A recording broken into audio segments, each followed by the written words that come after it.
Esta semana se inició en todo el país la Evaluación Censal de Estudiantes 2018, impulsada por el Ministerio de Educación. Esta prueba o esta serie de evaluaciones son las idóneas para la realidad que vivimos.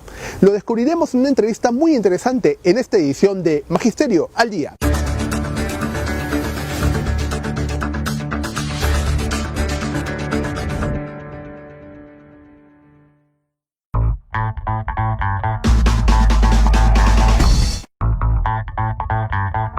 Se realizó con éxito el primer encuentro pedagógico nacional, donde se trataron muchos temas de la realidad del magisterio nacional, de las currículas actuales y las tendencias de educación en América Latina.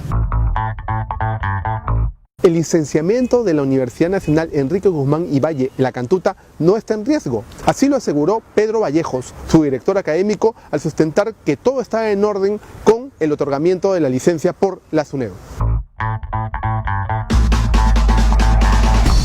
Se inició en todo el país la Evaluación Censal de Estudiantes 2018, con pruebas y evaluaciones que se estandarizan con la prueba internacional PISA. ¿Es esto lo idóneo para la realidad nacional? Conversamos con el reconocido investigador y pedagogo León Trachtenberg, quien nos dio su particular punto de vista sobre este tema. Y una vez le pregunté al director de PISA que vino aquí al Perú, le digo, si yo te aplico a ti la prueba PISA, en matemática, en ciencias y en literacidad, ¿tú saldrías con logros satisfactorios en las tres áreas?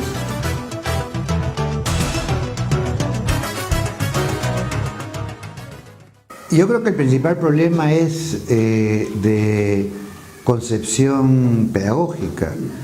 Pensar de que hay una prueba diseñada por un equipito que es el instrumento con el cual uno puede evaluar a 600.000 alumnos diversos de todo el Perú y a partir de eso sacar como conclusión si tienen o no los aprendizajes que se habían previstos para el grado.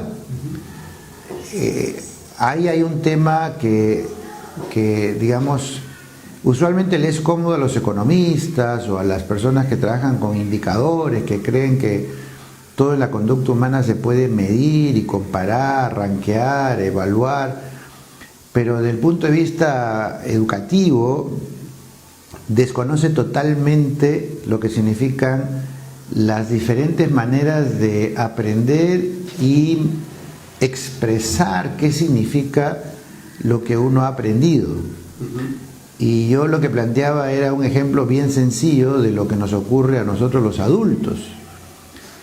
Cuando a un adulto, cuando usted o a mí nos entregan un texto de algo que nos resulta sumamente interesante, nos lo leemos, lo disfrutamos, podemos resumirlo, nos pueden hacer preguntas sobre lo que hemos leído y podremos relatar qué cosas hemos leído, pero si por alguna razón nos entregan un documento que nos parece inocuo o no tenemos ninguna empatía, digamos que en mi caso que me entrega un documento sobre las probabilidades de la explotación minera pues en una zona rural, lo voy a mirar, no voy a sentir ningún atractivo, eventualmente ni siquiera lo voy a terminar de leer, y si encima me obligan a contestar preguntas sobre el texto y demás, evidentemente voy a salir como una persona que no comprendió lo que leyó o que no leyó o que es incompetente, porque tiene que haber una relación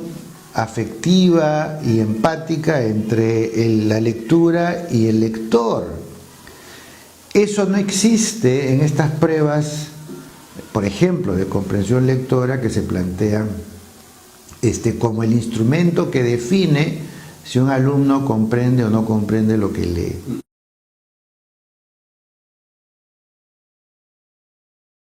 Se fabrican cosas que no corresponden a la situación natural de culturas que son principalmente orales, dicho sea de paso, ¿no?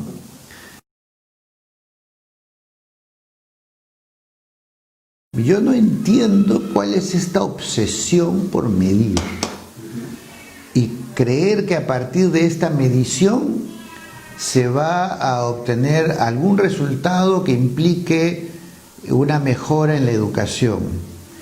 Si nosotros analizamos los resultados de las pruebas censales desde hace 10 años,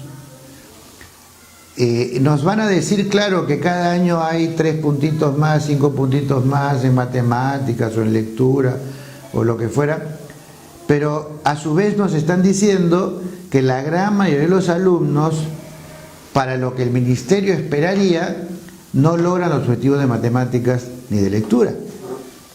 Entonces, ¿qué impacto tiene el hecho de medir todos los años? Es como tomarle una radiografía a un enfermo de cáncer y todos los años ratificar que tiene cáncer. O sea, ¿cuál es la ganancia de todo eso? Pero hay una dimensión adicional que es la dimensión comunicacional. O sea, Ministerio de Educación, le dice a los padres de familia a través de un boletín: tu hijo tiene inicio en matemáticas y en proceso en lectura. ¿Qué quieren que haga el padre? ¿Qué quieren que haga con eso? Pero lo peor del asunto es que ni siquiera le dicen qué preguntas le han hecho y qué cosa es lo que ha contestado mal, de tal manera que se sepa qué corregir o qué mejorar, porque simplemente le entregan una etiqueta. Le dicen: tu hijo es bueno o es malo, logró o no logró. No le están diciendo qué preguntas, qué cosa en la respuesta no está bien. Y entonces, ¿cómo un padre de familia o un maestro puede aprender algo de estas pruebas cuando no se la devuelven corregida para que él pueda utilizarla para mejorar el aprendizaje de los alumnos? Entonces termina siendo una formalidad que etiqueta a los alumnos en algunos de los lugares de la tabla de evaluación, pero con lo cual no se hace nada, no se produce nada. Y lo único que generan es una tensión, un estrés en relación a que ya vienen las pruebas, hay que prepararse las pruebas, hay que entrenarse para las pruebas, y convierten a los colegios en una academia de preparación para las pruebas. ¿Para qué sirve todo eso?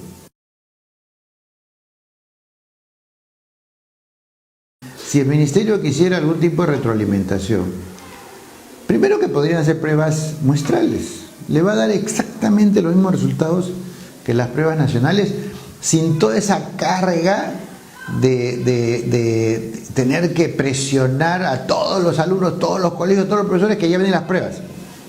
En segundo lugar, en mi opinión, las pruebas deberían ser en cualquier momento. O sea, ¿qué significa que voy a evaluar a un alumno en un día, en una hora y con una actividad determinada?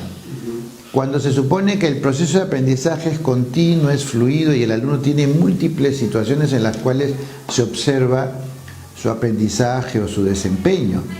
Y entonces una profesora o un profesor que está trabajando continuamente con su alumno sabe qué cosa el alumno aprende, no aprende, qué entiende, qué no entiende. ¿De dónde sacan esta historia de que yo un día en el año, una hora determinada, siento a los alumnos en un salón con un extraño que viene de afuera a tomarles pruebas, que los intimida, que los organiza de una manera que para los alumnos es totalmente extraña? Les va a aplicar una prueba, no pueden hablar, no pueden conversar, no pueden reírse, no pueden ir a ver, no pueden hacer nada. Ha venido el cuco del ministerio a tomarles una prueba, después se lleva la prueba y le dice: tú eres bueno y tú eres malo. O sea, ¿qué educativo tiene eso?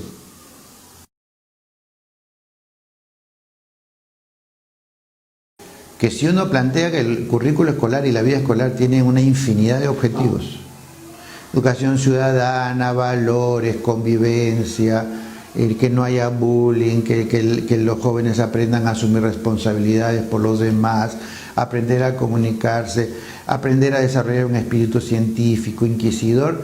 Resulta que todo eso queda de lado porque solamente evalúo 2 cosas: matemática y electricidad, y a partir de ellas deduzco qué colegio es bueno, qué colegio es malo, qué alumnos aprenden, qué alumnos no aprenden.